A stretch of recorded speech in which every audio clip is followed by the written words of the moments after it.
most of us, growing up in America are just kind of trained. You invest in the stock market, 401k, retirement funds, and that's it. Maybe you buy a single family home if you want to get really crazy. Hello, and thank you for joining us today on the Gentle Art of Crushing It show, where we focus on learning and sharing with our listeners all there is to know about how to create success in our lives. This show stands on the shoulders of giants. Our mission is to empower and inspire our listeners to create the life of their dreams whilst having a blast in the process. Let's celebrate life together. Welcome to the show. All right, welcome back to the Gentle Art of Crushing It podcast, Passive Investing Edition. My name is Randy Smith, and I'm your host today. And we have just got a fantastic podcast guest for you today, Zach Haptonstall. Zach, welcome to the show. Yeah, no, thanks so much, Randy. Really excited to be here. I know you and I have known each other for a few years now, so great to be on your show. Really appreciate it. Outstanding. Well, hey, why don't we just jump right in? Can you tell us a little bit about your background, your past, and how you came to the passive investing world? Yeah, absolutely. So a little about me. So I was, born and raised here in Phoenix, Arizona, and I just grew up like in a, lower middle class family, just kind of like a regular family, have no real estate background or anything like that. And probably like most of the listeners, I was taught you go to school, you get good grades so that you can get a good job and make good money.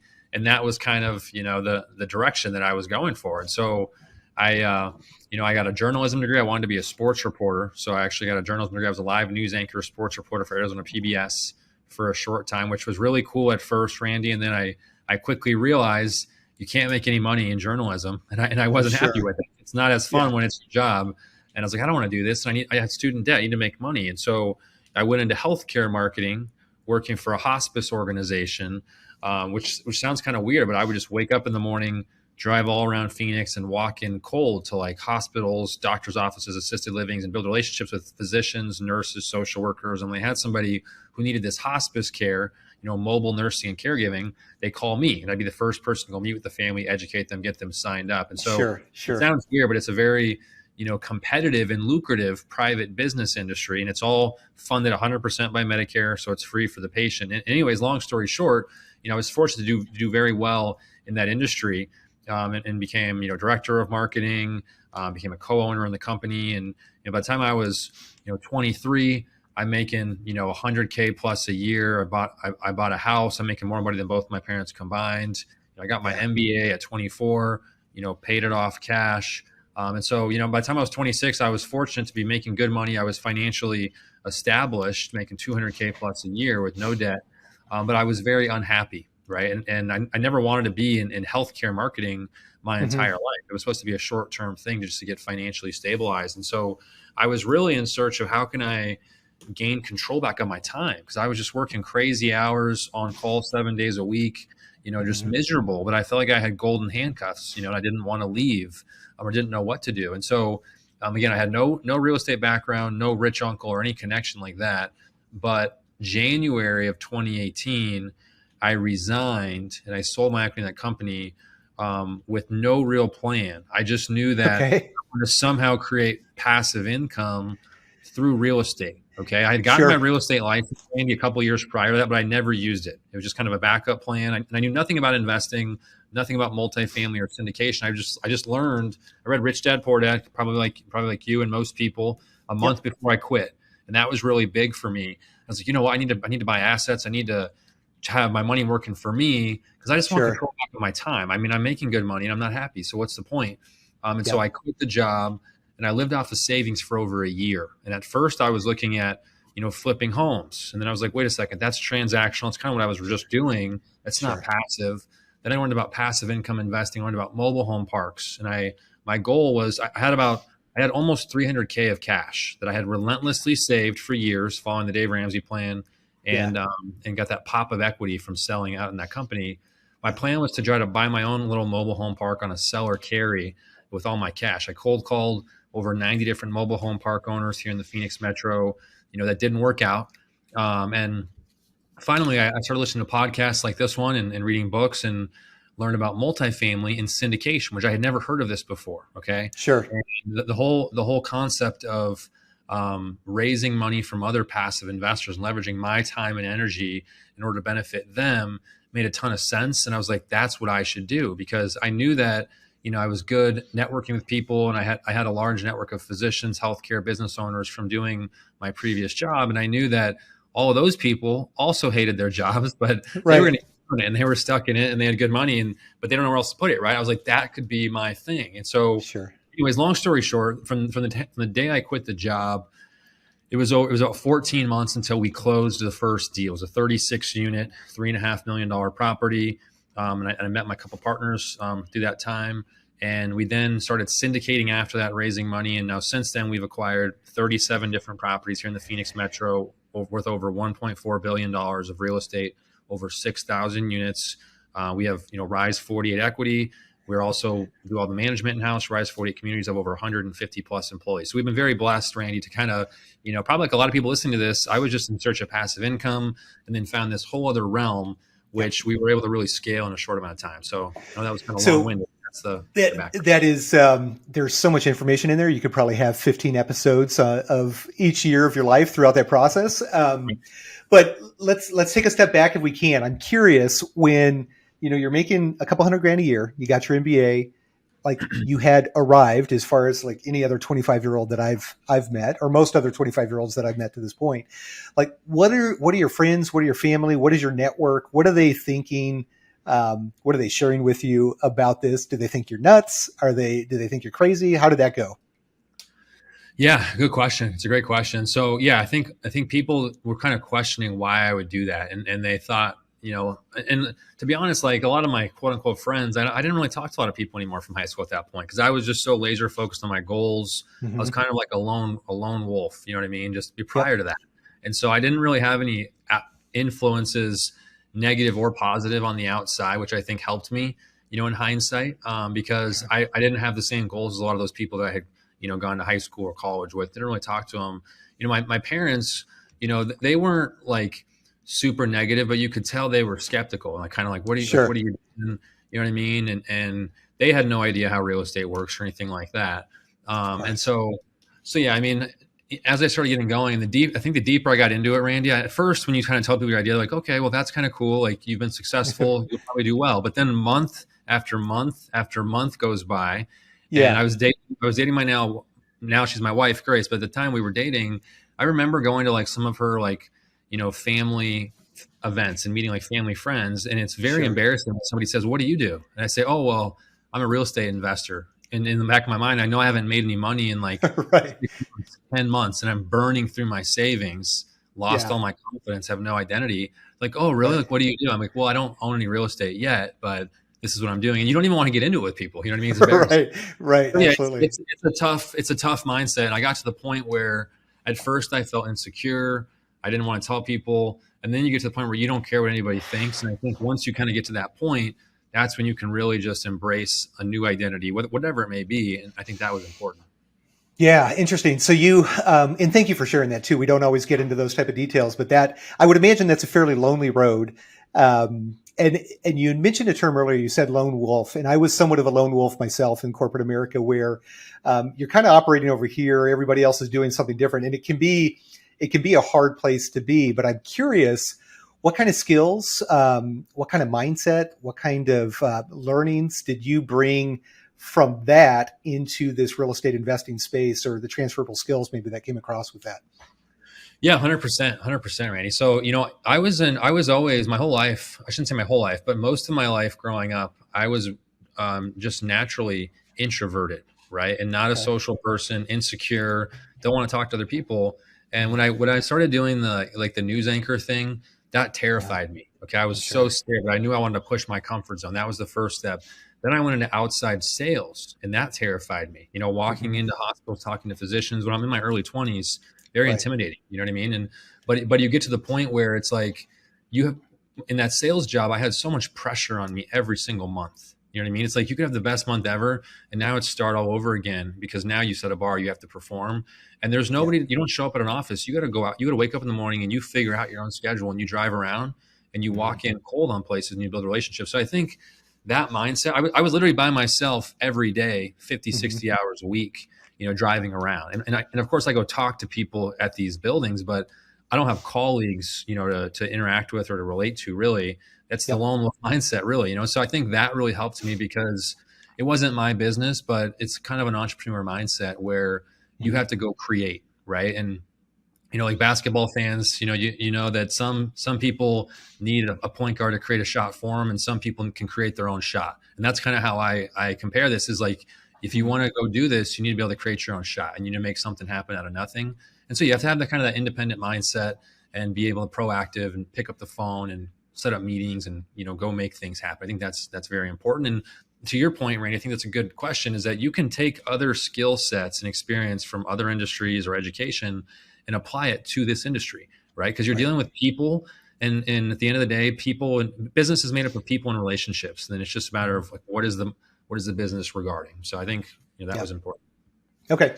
Yeah, no, thank you for that. I think it's important for people to think as, maybe they're sitting there at W-2 and maybe they want to be active in real estate. Maybe they don't want to be active, but really taking a good inventory of where your skills are and what that could translate into either from an active or passive standpoint. So I think that's a really important piece. So I'm curious now. So you end up spending 14 months. You probably heard no 100 times. You had LOIs that were declined or probably not even responded to many, many times. You were going down the path of multifamily, or you shifted from mobile home park over to multifamily. What drove that decision, and why did you land at multifamily compared to some of the other asset classes that are out there? Yeah, great question, Randy. So when you're new, and many of you may be experiencing this now or have in the past, when you're new to this, whether you're passive or active, this applies to passive investors as well, is that real estate, you don't realize how much is involved with real estate. And there's so many avenues you can go down, right? You can do self-storage, you can do office, industrial, mobile home parks, and you really get shiny object syndrome. Okay. And that's what was happening to me. I was like, oh, mobile home parks sound really good. Sure. Oh, multifamily sounds good. Self-storage sounds really cool. That sounds smart. And it's like, you want to learn about all these different things. And I got to the point where I was getting overwhelmed myself. And I was like, wait a second. And what would happen too, Randy, is that I would go to one thing and I would say, oh, this is like way harder than I thought. This is super competitive, hard to break into. This is already, I missed the boat on this. I'm going to go to this other thing. And you start to realize everything's saturated. Everything's competitive. Okay. Because it's successful. There's going to be people attracting to it. And so I got to the point where I was like, you know what?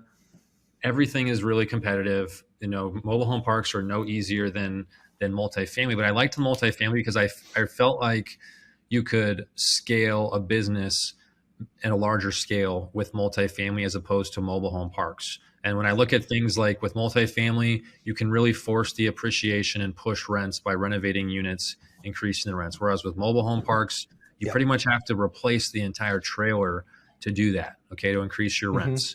And so that you don't have as high of a ceiling. I like the tax benefits better for multifamily. And I thought that it was, honestly, I was trying to think of this as how can I blow this up into a big empire? From the day one, that's what I was thinking is like, well, I have to be able to raise a lot of equity, which means I have to have a lot of investors. And mobile home parks kind of have this negative stigma, right? Which is not necessarily fair because there's a lot of nice, clean parks and they can be a good investment strategy. But I was thinking for my investors, I think multifamily is more sexy, more attractive to be able to raise capital. So there was a variety of reasons. But I thought multifamily is tried and true. Okay, that's the most competitive. So be it. I just need to work everybody else. That's kind of the mindset. Yeah. And I mean, ultimately, at the end of the day, you can be successful in absolutely anything. But you can't be successful in everything. So you've got to pick a lane and get really good at the lane. So, so thank you for walking me through that. I know you've had this conversation with newer passive investors. I'm curious, are there certain things that you see come up time and time again with the new investor that maybe we could use this platform to help educate on the top 2 or 3 things you run into most commonly? Yeah, great question, Randy. So, I think with a lot of newer investors, I think that, for the last several years or decades, there has not been a lot of exposure to these types of investments, right? I think most of us, growing up in America are just kind of trained. You invest in the stock market, 401k, retirement funds, and that's it. Maybe you buy a single family home if you want to get really crazy, right? And rent that out. And so I think a lot of the investors that I speak to, because we have a lot of first time investors, are skeptical, right, and kind of hesitant because they don't understand this And it almost sounds too good to be true to them, right? Mm-hmm. They're like, well, wait a second, like, why isn't everybody doing this? And I think that Right. a lot of people just don't realize is that these types of investment vehicles have not been available to people because typically it's large private equity institutions that are buying these deals, or you maybe Mm-hmm. have to invest in a REIT. You don't have the type of transparency and access to the operator that you would have by investing through a direct syndicator. So what I tell people is that I tell people all the time when investors are skeptical, I say, listen, this is not like investing in like a tech startup or an app. Like, I'm not going to 10x your money in a year or two, but we don't ever give promises. So I'm not giving a promise here, but I always tell people, we're probably not going to lose your money either, because the way these deals are is that they're always highly occupied. They're cash flowing. It's where the bulk of the demographic lives. People have to have a place to live. And even in like economic downturns, like the 08, 09 recession, these types of properties were very resilient. And so I think the good thing about this, from both an active perspective and a passive perspective when you're new, is that it's not rocket science. It's easy to understand, right? It's like the tenant or the resident has a job, okay?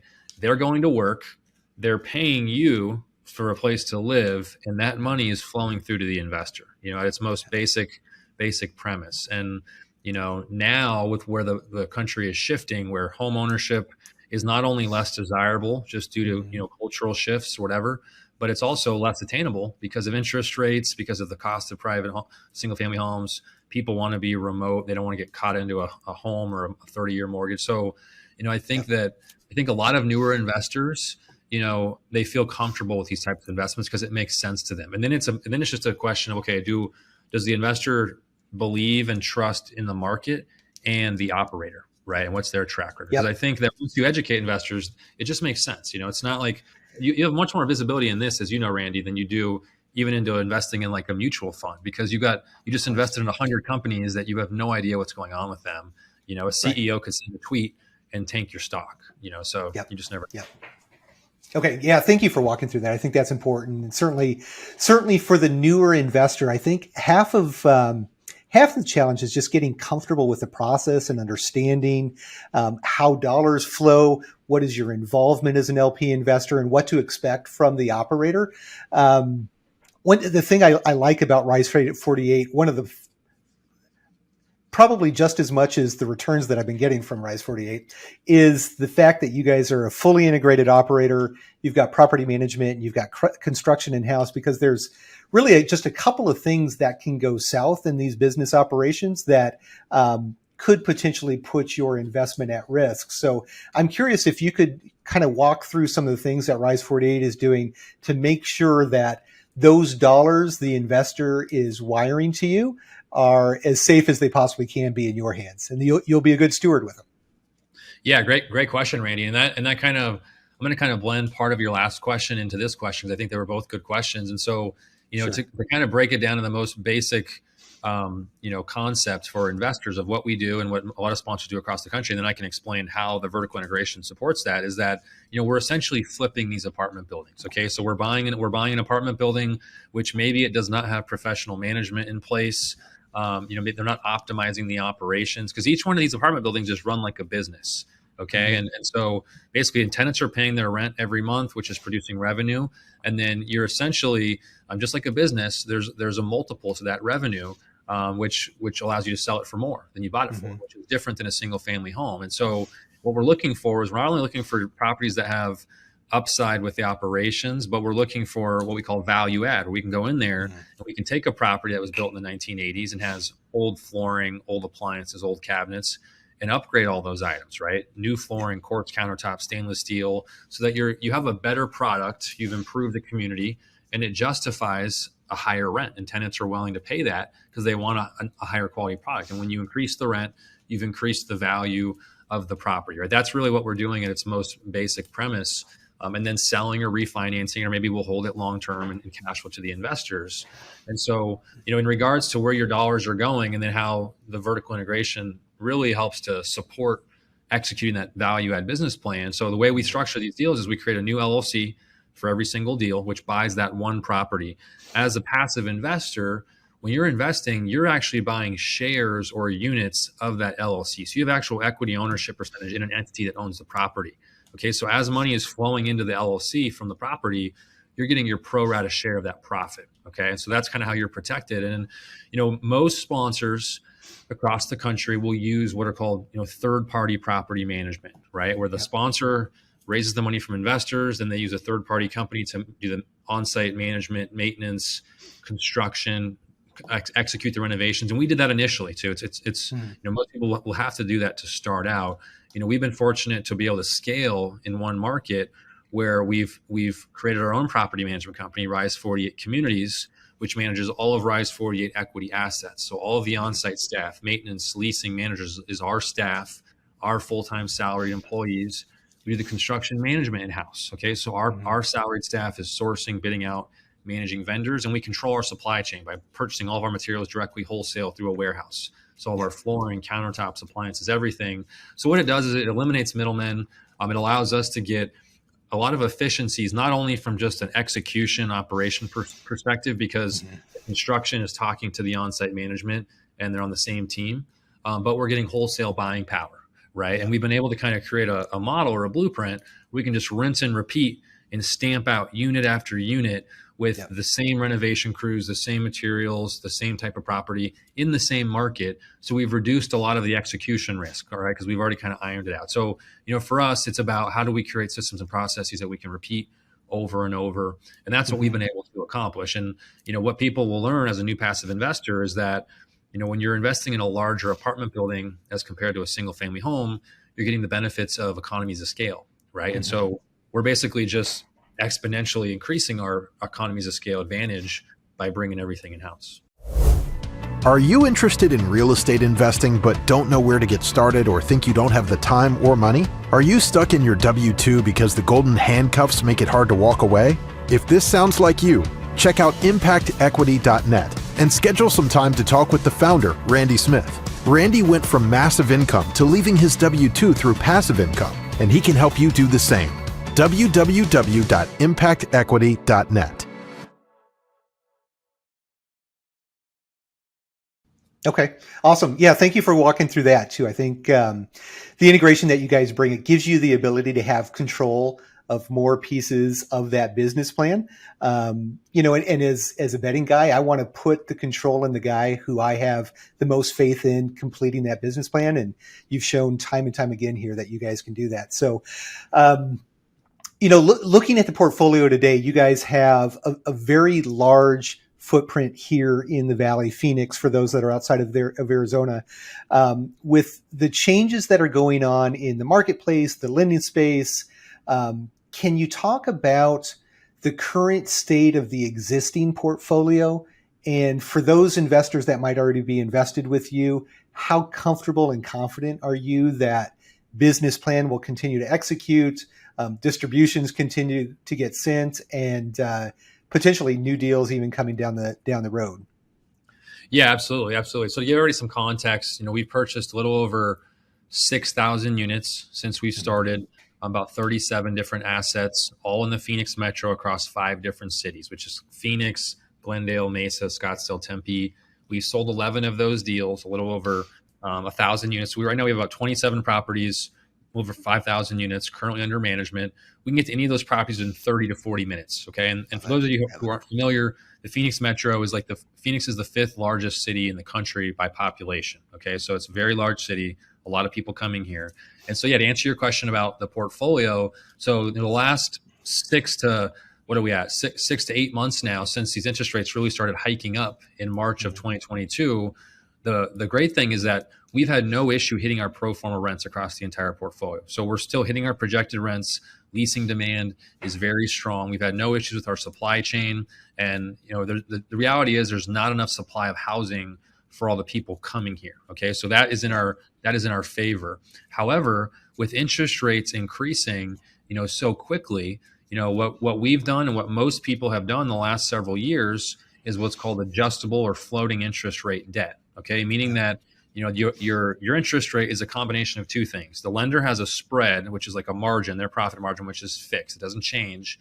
That margin floats over what's called the SOFR index. As the Fed continues to raise interest rates, and at the time of this recording, Randy, they just did a 75 basis point increase today, as you know. As the Fed keeps raising that Fed funds rate, there's a positive correlation to SOFR. So SOFR keeps raising, right? So what's happening is that our monthly mortgage payment for the apartment building has been rising every single month. But what we've done on the front end of these deals is that we've purchased what's called an interest rate cap.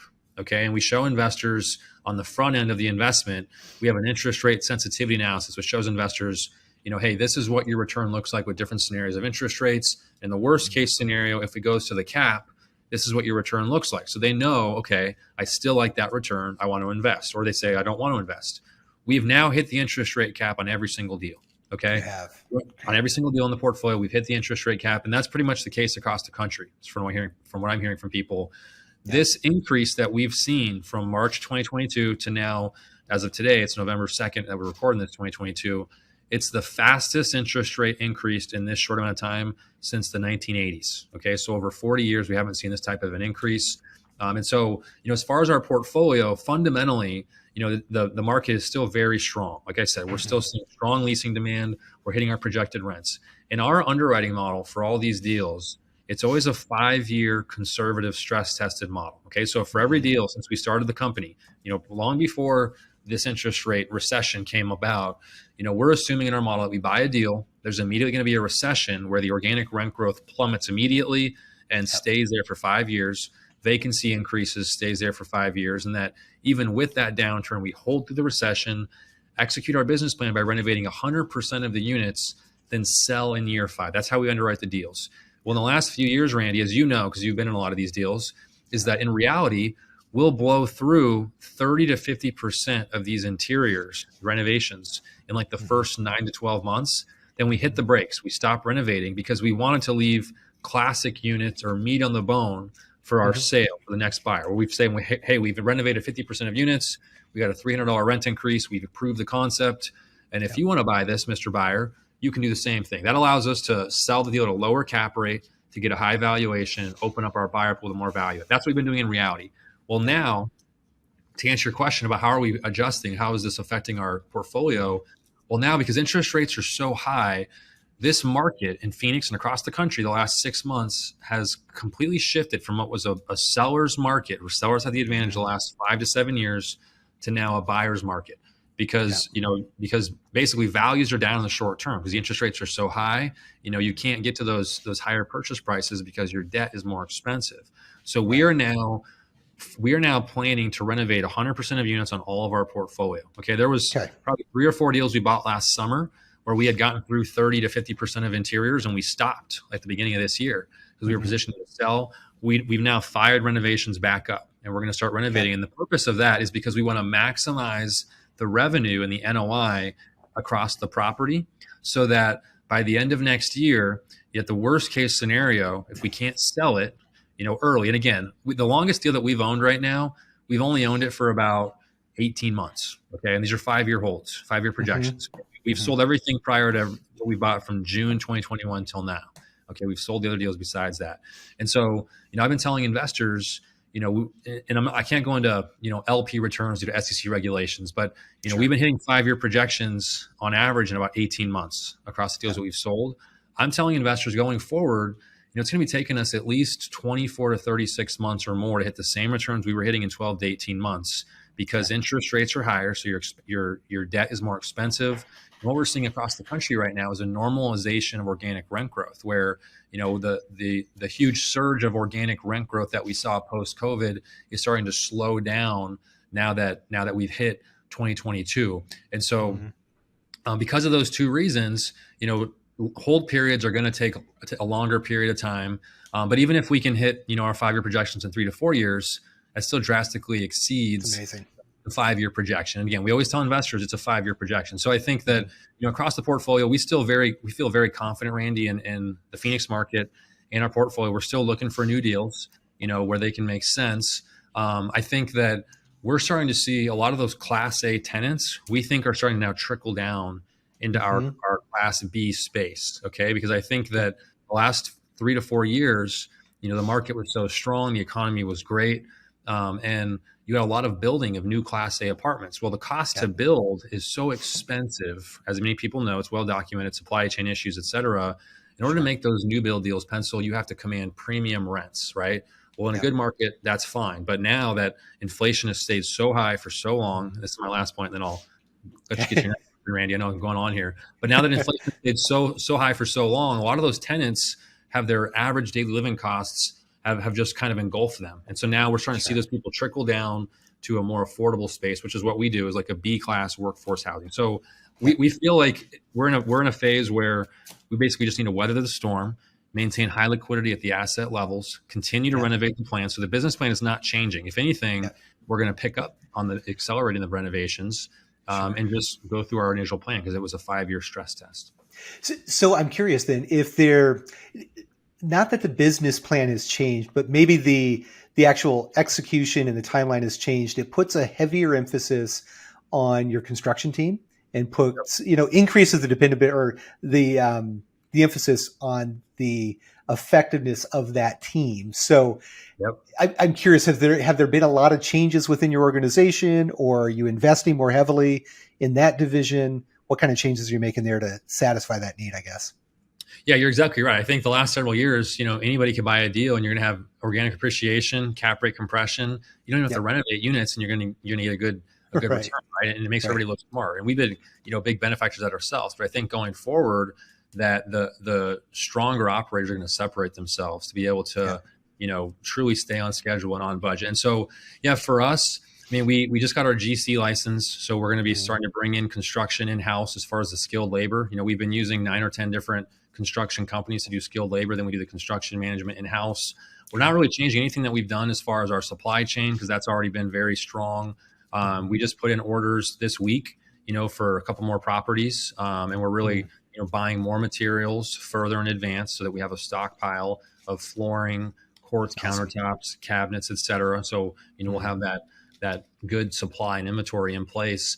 And then, operationally, we're always trying to get better and improve, right? Because we've been buying a lot of deals at a fast pace, and we're always trying to hire new people and build out those different processes. And so I think that, not necessarily because of the interest rates, but I think just organically the evolution of our company, we are building out more infrastructure, and that was always the plan. To just keep getting stronger from like an asset management perspective on site. We now have 3 full-time salaried corporate leasing staff who they are just at the corporate leasing office every day here. I'm sorry, the corporate office, and they're basically giving support to the on-site management staff where they're taking online leads, scheduling tours, getting on the phone, scheduling tours so that the on-site manager can focus on touring and converting those leases on site instead of having to be on the phone all the time. You know what I mean? So we're trying to give more support.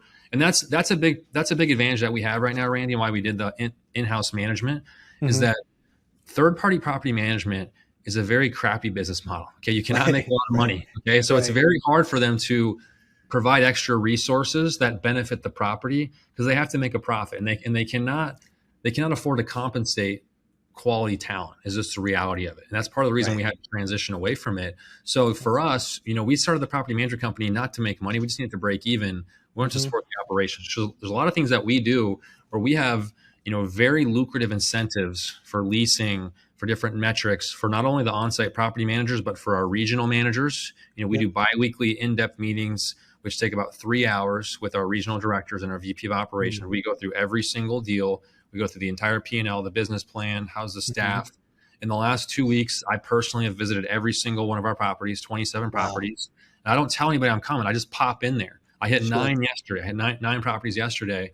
I just want to pop in and just say, hey, how's it going? And, not to scare them, but that's probably like a residual effect to hold them accountable. But it's to be positive. Say, hey, you're doing an awesome job. Keep it going. Like I noticed you got 5 leases. We've got a group email chain. We got a group email chain. We had like an October leasing initiative where we're just bonusing, our staff very heavily, which is good because it incentivizes them. And every time somebody gets a lease, they post a photo and the whole company sees it. And I reply to every single lease. You know what I mean? People are probably getting sick of it, but that's the kind of stuff where you can create culture and it creates competition where you've got 27 different assets with 27 different teams that want to get recognition. And we had our all staff meeting a couple of weeks ago. We showed all the people that got promoted.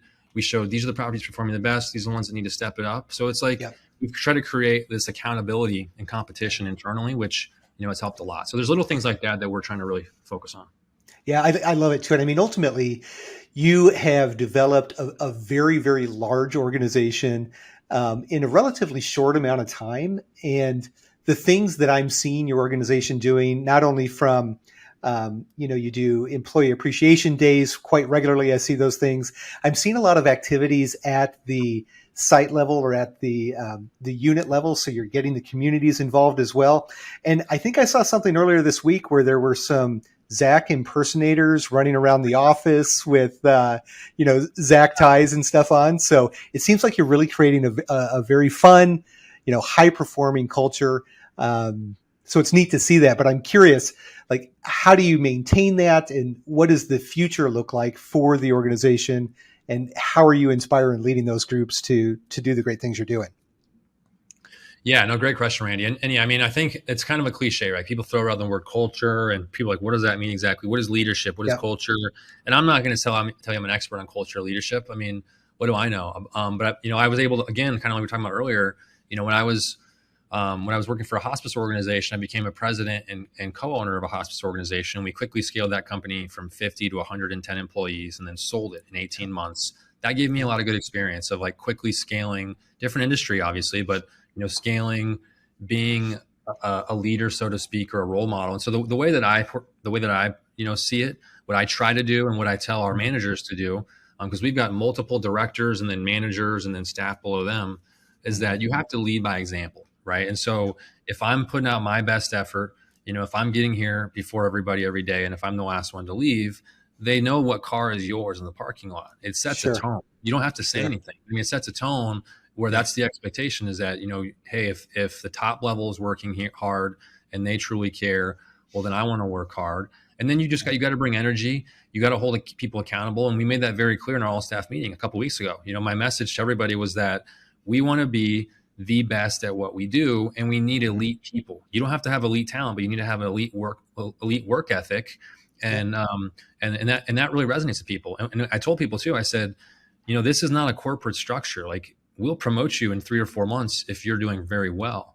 But we're also not going to keep people around who are not performing well. So, there's a sense of pressure and accountability, but it's how you do it. We don't want to be, constantly bombarding people, but if people need to improve, you let them know, like, hey, like, I'd like to see this. And there's a way to do it. And it's tough. And we're learning too. I mean, it's difficult, but I think as you start to scale, one person or 2 or 3 people, Bikram, Robert, and I, we can't do it on our own. And so, we're constantly trying to find very strong leaders, with a skill set, because we've got multiple departments. We've got investor relations, marketing, asset management, operations. We have a financial planning and analysis department. Each one of those departments has a director and managers and associates below them.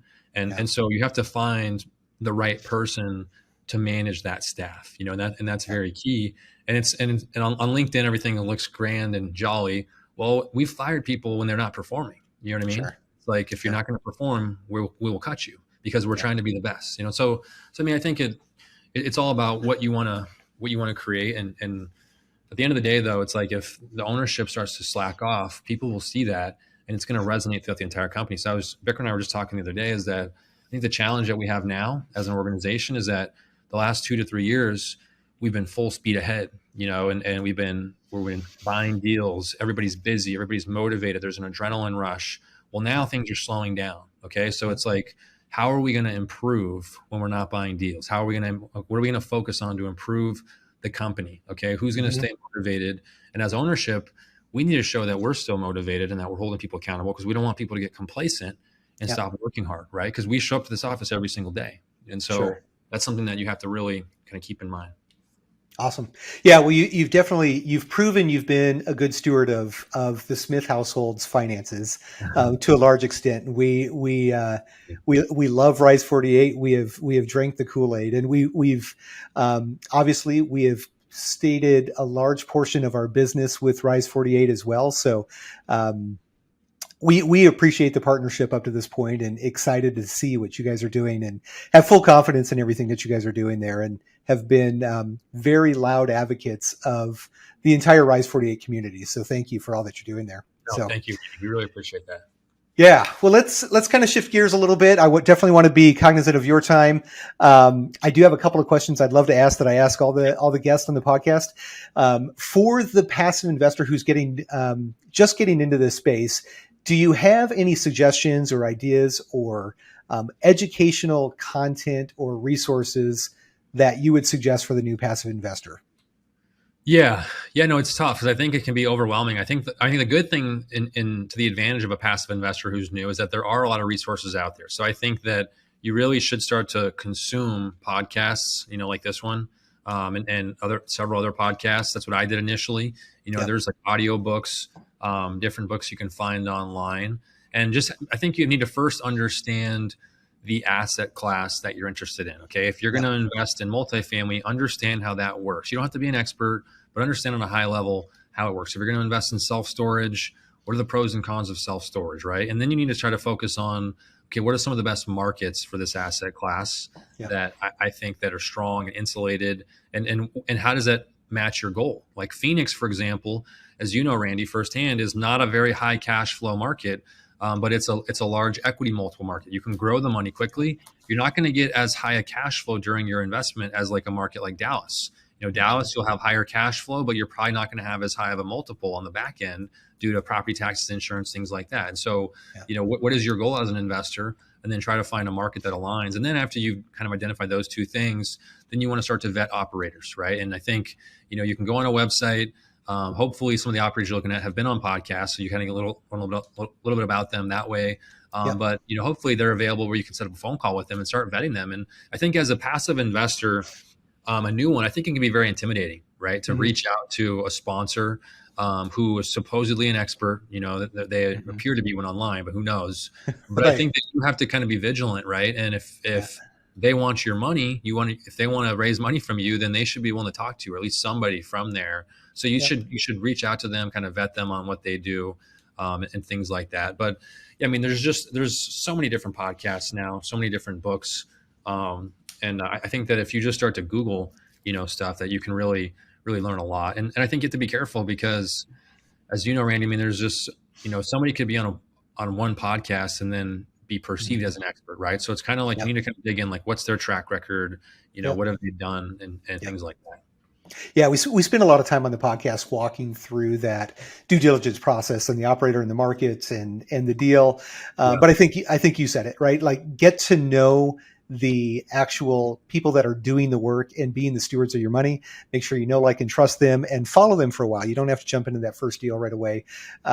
You have been very, very gracious with your time. I joke with folks, like literally, I feel like I could text you, not that I'm encouraging folks to get your phone number and text you 24 hours a day. But definitely you have always been available, and you've been an educator and a trainer at heart. So that's always been very valuable. So let's, if we can, real quick, fun question. I'm curious, is there a bucket list item other than, purchasing 37 apartment complexes here in Phoenix? Is there a bucket list item that you've recently checked off your list? Oh man, recently checked off my list. That's a hard one, Randy, because I don't really keep a bucket list, honestly. Okay. Honestly, getting a deal was like a big monkey off my back. The first deal was a big one. You know what? I've never said this is a bucket list item or whatever, because I don't really make that list. But one big goal of ours was we wanted to be the number one buyer in the state, in the market. You know what I mean? Because when you're competing and you're growing, you see all these other groups and you want to be that group. And so recently we became the number one buyer of apartments in Arizona in the last 12 months. We passed like Blackstone and some of these large companies. So that was really exciting and kind of cool, because when you're in it, it's just a constant grind. You're just going full speed. You don't even realize it. You don't think of yourself that way. You know what I mean? You just try to stay focused, humble, on deal by deal. And then you stay consistently doing that over time. It's kind of cool to see when you look back and take some time to reflect, hey, we're pretty competitive in this market. So that was kind of cool to be one of the top buyers. Awesome. And congratulations. That to be the largest buyer in Arizona, that is just absolutely amazing. Congratulations. Yeah. So I'm curious, if it's not a bucket list item, that's okay. But what's next for you and for Rise48 then? Yeah, good question. So, we want to continue to build out infrastructure and strengthen the team. Like right now, the emphasis really is on operations, because we can't really buy a lot of new deals, or at least the pace is slowed down. So we're trying to see, okay, how can we improve what we do now? Because one of the big, like, we always kind of have a chip on our shoulder, Randy, because it's like when we were buying deals, at first it's like, well, you have no experience, you have not gone full cycle on a deal, right? You're new, you're worthless, you've never done this. Right. Then you sell 11 deals and you go full cycle. So that they can't say that about you. But now it's like, oh, well, you guys had perfect timing. You're lucky. You were in a good market. You've never been through a downturn, right? Well, now we're going to go through a downturn. And for us, we see it as a big challenge where we want to perform well during the downturn. We want to outperform all the other sponsors in the country, frankly. And not to put it in their face or anything, but so that, in 3 or 4 years from now, when we come out of it, we can show investors like, hey, we did go through a downturn and we performed well. So it's like the focus is, let's do everything we can to show that we're not just this, spur of the night thing, or whatever the phrase is. Caught lightning in a bottle and got lucky. Flash in the pan. Yep. Exactly, flash in the pan. We're not just an acquisitions company. We're a true operator who can perform in good markets and down markets, and that we're truly, like you said, a good steward of the money. So that's important. And then prior to earlier this year, the goal was to try to go to a new market next year. We've had the equity demand for probably over 2 years to go to another market. A lot of investors are asking. I talked to an investor a couple of days ago. They were like, hey, I've invested in 10 deals with you. We love you guys, but we don't want to keep investing so much money in one market. We want you to diversify. And so earlier this year, the goal was to go to Vegas next year. Now in 2023, now that there's been a downturn, this recession coming, we don't want to touch Vegas. We don't think the workforce is diversified enough. We don't think it's going to perform well. So, we're looking at potentially Dallas. We just started in the last few weeks talking to different people, but going into this economic uncertainty, we're not going to just go to another market, for the sake of it. You know what I mean? We want to make sure that, we truly can understand everything, that it makes sense, because maybe this isn't the best time, but, we do feel like we have the demand. And as you know, Randy, we've always been kind of my last point of goals for the company, the direction is we've always been retail investor equity. We've always raised money from retail investors, meaning, regular people investing 50 to 100K. We have hundreds of investors in each deal. And we love that model. That we always want that to be our primary model. But we also want to have a hybrid arm to the company where we're doing like private equity joint ventures, right? Because we've had a lot of groups talk to us. We feel like we can scale in other markets that way, where we still have our retail base, but we also have this private equity arm where we can do JVs as well. And so, that's going to be a focus. But, right now, a lot of those things I think are on pause or slow moving because of interest rates, the economy. So we'll have to see how that goes. Awesome. Well, I am super excited to see what Rise48 does next. I've really enjoyed the path with you guys over the last couple of years and the returns that both myself and my investors are already getting from you. So I want to thank you for your time today. I know you're extremely busy. So thank you so much for spending time and bringing so much value to our audience. I really appreciate it. Yeah, no, of course. Thanks so much, Randy. Thanks for having me on. Really appreciate it. And feel free to reach out anytime, of course. Awesome. And to our listeners, what I'll say is I would encourage you to reach out to Zach and the team at Rise48. Zach I personally am invested in 9 deals with them, Impact Equity. We have partner raised in a couple of deals with them as well. And he is truly the partner to work with as you are new or continue to grow your passive investing strategy.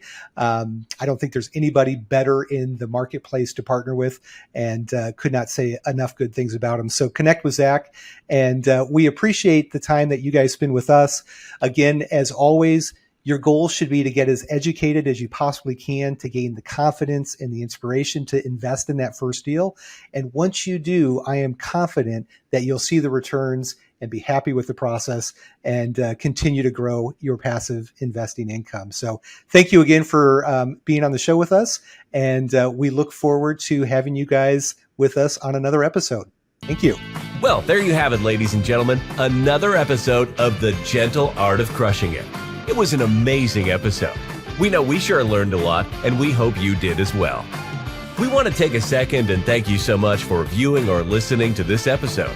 And please just know that we only ask for one favor, and that is to make this life magnificent. Thank you, and have a wonderful day.